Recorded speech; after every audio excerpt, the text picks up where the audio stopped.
Hello, hello, Enchanted Awakenings. How are you? Here I am, all by my onesie, without my other most amazingness, who makes me look really good.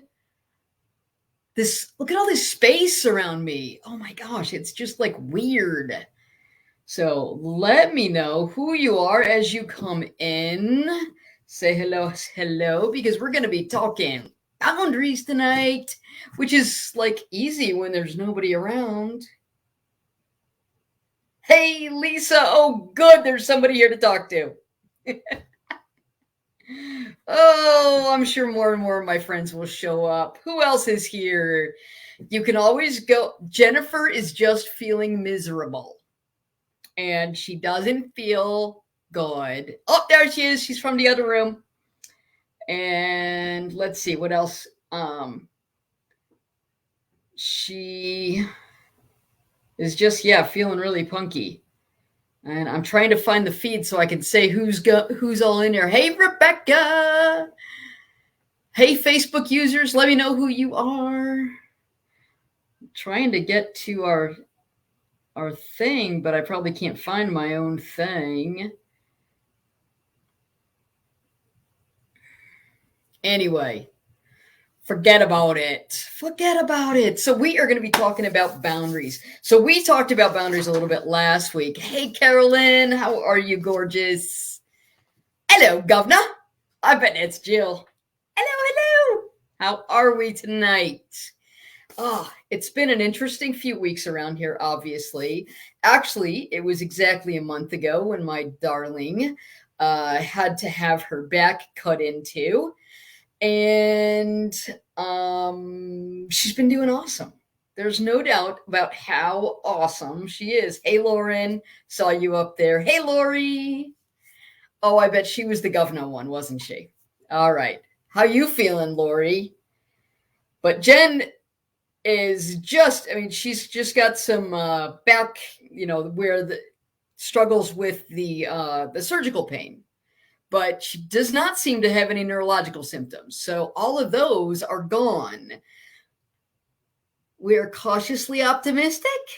She slayed it at rehab when she was in there for about 7 days. Thank you, Lisa.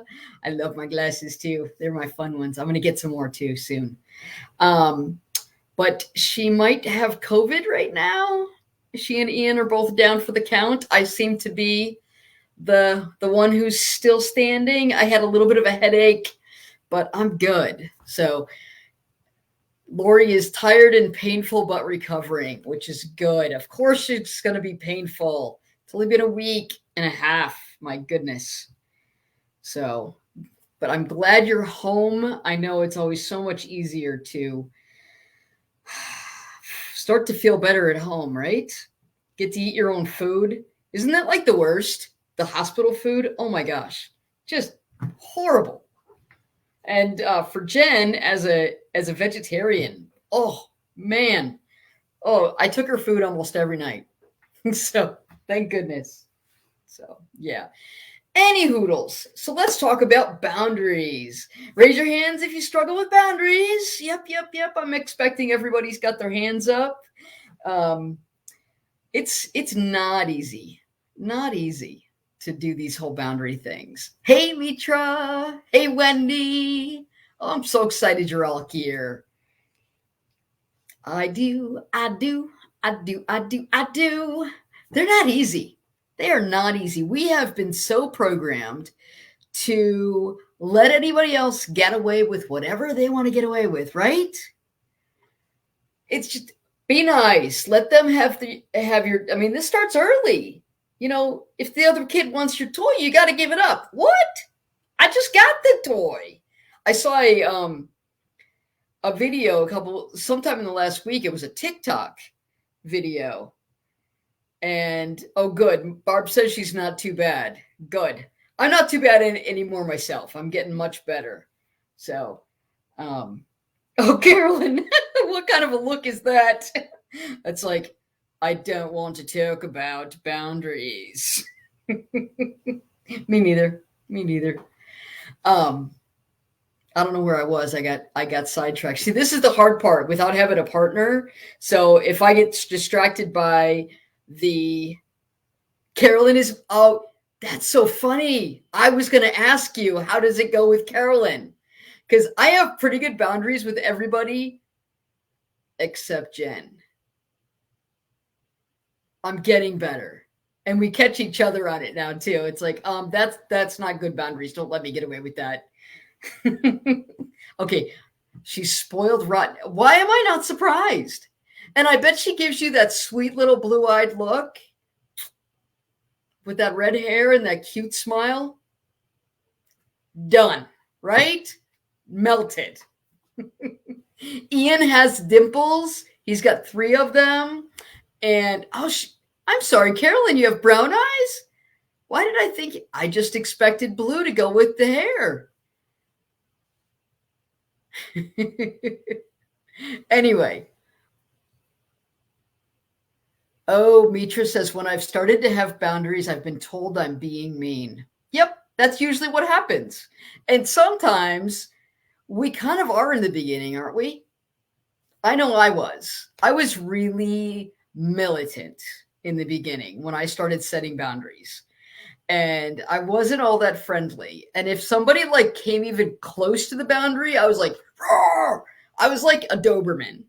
I mean, just an absolute watchdog, and I'm absolutely going to bite somebody's bum. Yeah, we are unsure of ourselves, and we've never done it before, so we're not good at it. And we think that we have to be hard-ass to do it. Well, because what happens, we usually have to get like angry before we start setting boundaries. And so when we're angry and we're setting boundaries from that angry place, how are they going to come out? Probably with an angry sort of perspective. So, yes, we're unsure and we're angry. And I don't know about you, but when I'm uncertain, I get cranky. So, all of those things together made me a really crappy early boundary setter. And even now, sometimes, when I really have to set a boundary with somebody, I'm not always great at it. And sometimes it takes me a while to get to that point where I have to set it and I'm kind of already peeved. So, yeah, I've actually had to do a few of those at work recently, and wasn't always very nice about it. I'm sure that I got called the B word by the nurses. So, your mother actually taught certain boundaries. I like it, And what's funny? My mom kind of did too. And I'm not trying to make this about me, so I'm going to scratch that. Anyway, sometimes people show us really good boundaries, and boy, isn't that helpful. So at least you know that you can set boundaries about some things, and then hopefully you can extrapolate that to other boundaries. And boy, was she pissed when I set them on her, right? Oh, no, honey bear, you don't get to do that on me. Yeah. Mitra says that she started setting them with her ex because he just took advantage of everything with everyone. Even though I was communicating nonviolently, I did come from a place of anger. And if he was doing it with everybody, that was probably his modus operandi. And some people are like that. They just kind of bowl through. And when people set boundaries on them, they don't like it at all. Yeah. We can say that they're narcissists, or at least have a narcissistic perspective. And some people just are entitled. That's okay, but you don't get to play in my pool. All right, so let's go back to last week and talk about 1 through 5. We'll recap them, and then we'll go on to 6 through 11. So number 1, create clear and specific boundaries. So get really clear about your boundaries. 2, explain them in a straightforward way. Hi, Jill. Is she showing up as a Facebook user, maybe, Wendy? I don't know. I turned off my other thing. I don't know if it's showing up or not, but it doesn't matter, because if she's here, then she's here, and we are loving it. So hi, Jill. Anywho, number 2, explain boundaries in a straightforward way. So if you've already created a clear boundary, it's easier to set it in a straightforward way. Oh, Carolyn, my teacher's pet. I'm going to send you an apple. 3, state the consequences for crossing the boundaries. That's a tough one. Be consistent with boundaries. Also tough. Because sometimes it's like, oh, with this time, it's just this one time. It's no big deal. But then it happens like 100 times, right? 5, stand your ground if the person resists. And if you've told them what the consequences are, you have to follow through. You have to do it. It's hard. So don't promise an action that you're not going to follow through on them. And I will tell you, when I get really annoyed with my kid, I do it. I give him something that I know I can't make happen. Like we've been going round and round about whether or not, did we miss 4? Be consistent with boundaries. I missed 4 go by. Maybe it showed up, but 4, be consistent. So he's been staying downstairs. We have a room in the basement that's semi-finished, and he likes it down there. And his therapist doesn't like that he's down there because she says that people who are neurodiverse really don't tell your teen that they can't leave their room until they're 30. Yeah, that doesn't work because you really want them out long before then. But I tell him that I'm going to make him. His therapist doesn't like that he's downstairs because she thinks that the sunlight issue is a big problem for neurodiversity. But we really like it with him being down there and not up here because it gives us privacy and more space. And that means Jen gets this office to work in and I get the other room to it's like a meditation room and it's awesome, and music room. So right now, hey, Kasia, you're not that late. We haven't even gotten into 6 through 11 yet. So you're perfect. I got on a little bit late and we've just been talking. So you're excused. So anyway, when I get really irritated because he hasn't been doing his chores and he hasn't been sleeping, I'm like, I'm going to make you move back up here. And he's like, no. I'm like, oh, I will. I'm like, how can I make him move back here? I'm not going to carry him up. He's bigger than me. So it's a pointless threat. And I'm really trying not to make it anymore because, hey, Amy, you're not late. You're perfectly on time because we are just getting to number 6, which is the first one for this evening. We've just been doing the recap, and amazing Carolyn, my trusty assistant, has left you the recap of 1 through 5 in the chat. So, but I'm sure that you remember from last week because you have that kind of a mind. All right. So number 6, if you have to set boundaries, this is it. Reassure your loved one if their feelings get hurt. But no, did somebody ask where's Jennifer? She's sick. She doesn't feel good. So it's me minus Jennifer. So reassure your loved ones if their feelings are hurt. So sometimes just having set a boundary will hurt somebody's feelings because you haven't done that before. And, so many, I have a little cousin. He's 6 or 7 right now. April will have to remind me. I think he just turned 7. No, maybe 6. And when he gets a boundary put on him, he is crushed. He's convinced you don't love him anymore. He's just beside himself. Oh, he's 7. April's here. Mitra never reassured the boundaries and he broke up with you over them.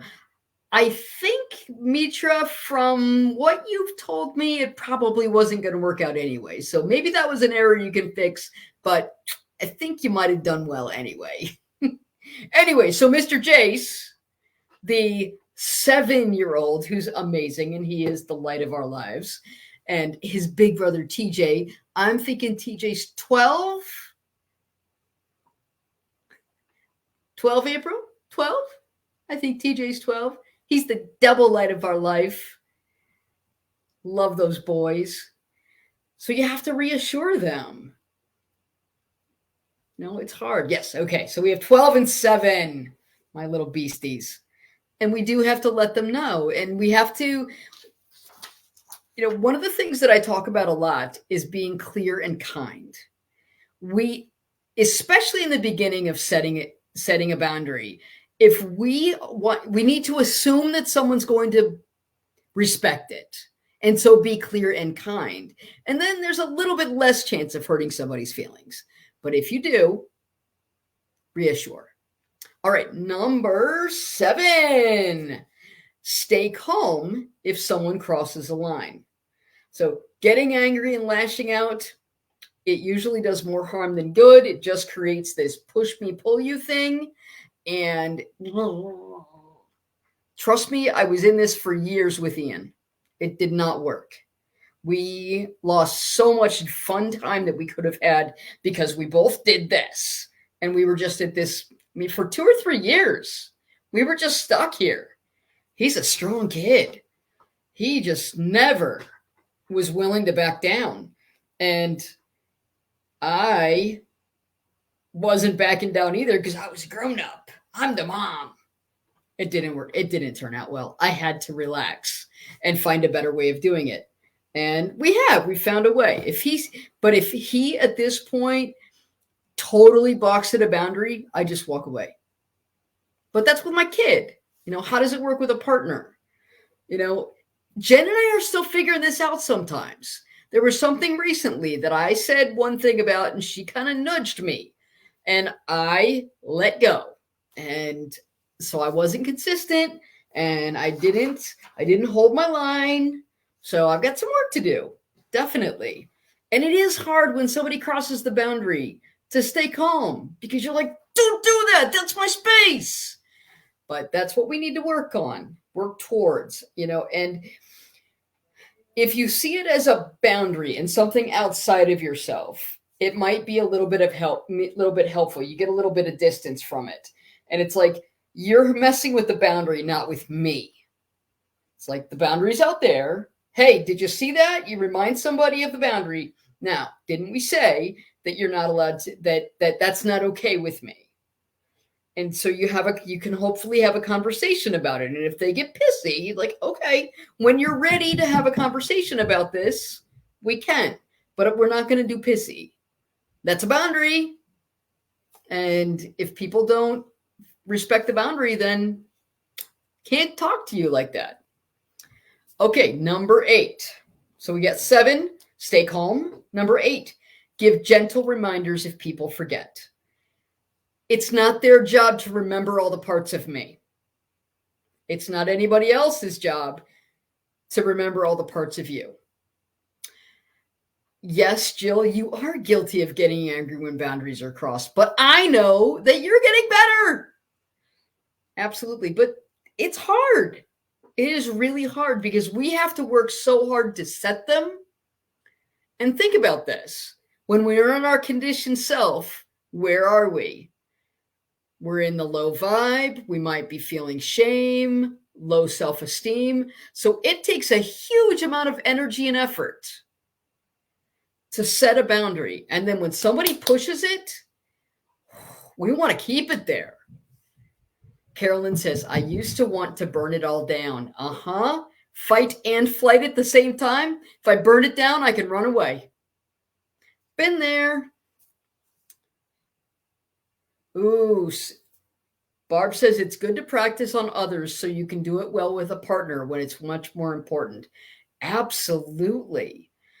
I can set boundaries with people at work. Anybody else like that? You have all of these really healthy skills at work because you put on your work hat and it doesn't matter so much. So it's like, oh, no, you don't talk to me like that. But you go home and somebody talks trash to you and it's like, you can't do anything. You just get paralyzed.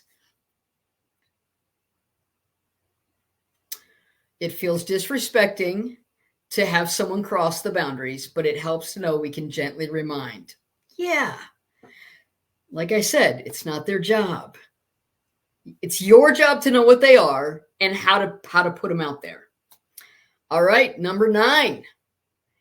Introduce new boundaries gradually. Take it easy. Setting and enforcing boundaries is a process. Pick small ones. You know, when we started really setting boundaries with Ian, we actually wrote down what our expectations were. And we didn't start with the big ones. We started with smaller ones. And I can't even think of an example right now, but it's like, yeah, like let's say time. Time is a big one. You can't really give them a list of 50. Five things. And it's okay to give somebody a list if you really need to. But not a text. No texting. No emails. Paper, pen. Even if it's printed out. If you type it in and you print it out, you have a conversation about it. We must be brave around these boundaries. We have to be able to look someone in the eye and say, listen, this is important to me. This is how I know who I am. Good point. You can't enforce 50 either. Nope. 1 or 2. Seriously, at a time. And eventually people know where your boundaries are. They just start to figure it out. Our little guy knows what he can do and what he can't do. In fact, we were having a really hard time with him coming into our bedroom. When he was 4 and 5, of course you come into our bedroom. We have lots of cuddle time. When you are 17, no. You don't get to just jump in bed with us whenever you want. No. It's just not okay anymore. 1, you're huge. 2, yeah, you're a grown man now. No. So he knows that he actually has to come and stand in the doorway to talk to us and ask if he can come in. Oh my gosh, this was a fight in the beginning. He was so upset about it, and he felt so set apart. Like we had something that he couldn't have now. It just made him so, Jill, ew, stinky boys. Yes. Yes. And with all those parts, ew. Okay, this is what happens when you have magnetic glasses covers. You go to fix your hair and the magnetic piece comes off. How embarrassing. Okay, I'm going to put it back on because we want the green ones on tonight. Anywho, now he knows. And actually, if we're even in the office, he doesn't walk in. He stands at the doorway and asks if he can enter. And this is not to be militant, but this kid has no boundaries of his own. It's his neurodiversity. He just doesn't think about it. It's not in his neurodiversity self. So we had to learn to set him with it. Can I tell you that you always get the kid you need? Because I had completely crappy boundaries. And the only way I could set boundaries was in a very militant way. And I had to find a way to set them with this young man in a way that was loving. And it worked. Boy, it took a year of therapy with a family therapist to get good at it. But we did. So we had to introduce them gradually. That was number 9 a long time ago. That was the very long explanation for 9. Sorry. All right. Number 10. This is important. Be patient with yourself and others, especially if you haven't been setting boundaries well. Be patient with yourself. It takes a minute to get good at this. Even when we just started working together, I don't know who said that and what that means.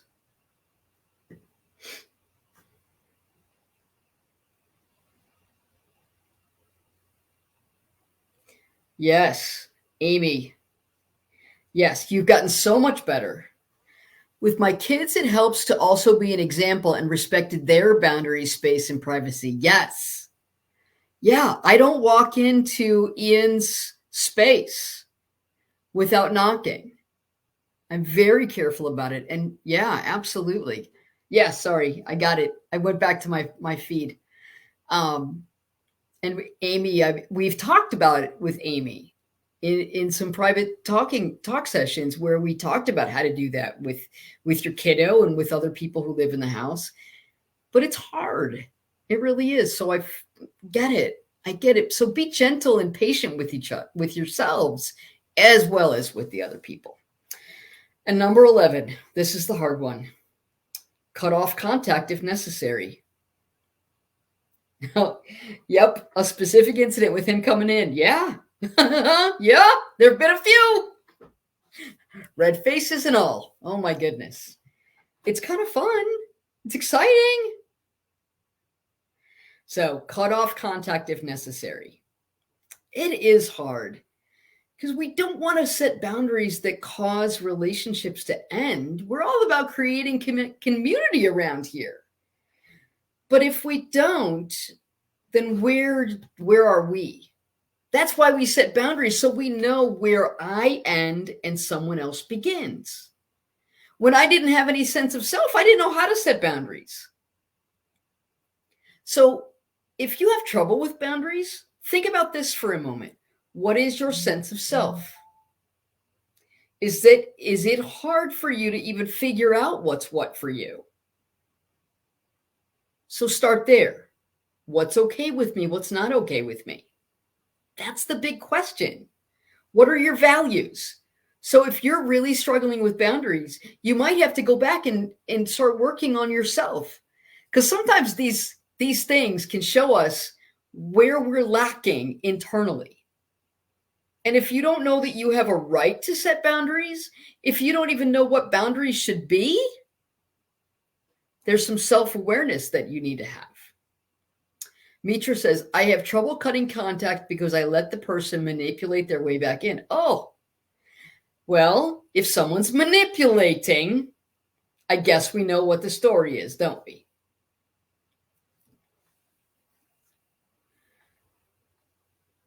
Someone says, Kim says, I set a boundary with a friend and she was concerned that she lost me as a friend. I explained, no, it is the basis of a better friendship. Yes! When we have clear boundaries, boy, can our friendships grow because we know where we stand. Wouldn't you rather know? Clarity has been such a game changer for my life. And I'm sure with you.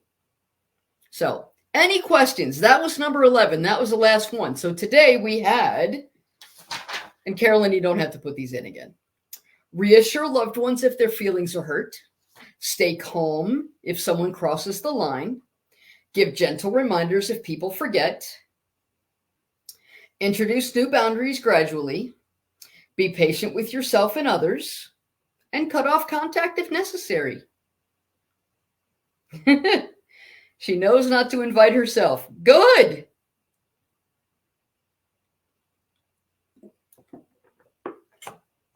Sounds like you did some good work there, Kim. And it's really hard in the beginning when someone is crossed to be just clear and kind and say, hey, that's not okay with me. I still struggle with it. It feels like a confrontation, doesn't it? But it doesn't have to be. It can just be communication. Communication does not necessarily mean confrontation. It's our fears that make it feel that way. And our conditioning that says you don't have a right to do that. The truth is you have every right to do that. You are a human being with things that you need. My very first attempt at setting a boundary as a grown-ass adult. Very good. We're very proud. I'm not making fun, really. Just teasing a little bit. Yeah, it's hard. It's hard. And yeah, sometimes it's